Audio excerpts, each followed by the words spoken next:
If you're frustrated with think it overs, get back to me's, and will at your nose at the end of your meetings, your Zoom meetings, your phone calls, and your face-to-face meetings, please join us for upfront contracts.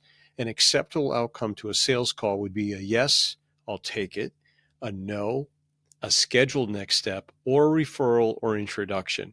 If you're not getting one of those 5 things, this program will certainly help you. It'll shorten your sales cycle, help you to keep your head on straight, because I know what it's like when you get a lot of think it overs, get back to me's, and will let you knows. In my early days in sales, I dealt a lot with that.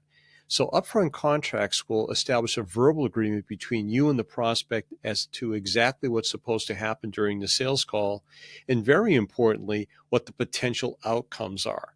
So no more wrestling with prospects and no more hard sells at the end of sales calls. You'll get much better success with what we'll train you on at the Upfront Contracts Workshop.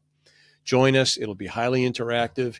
You'll be participating with paying clients. So this is a real training program, and it'll be fun and interactive. Hope to see you then. Take care and good selling.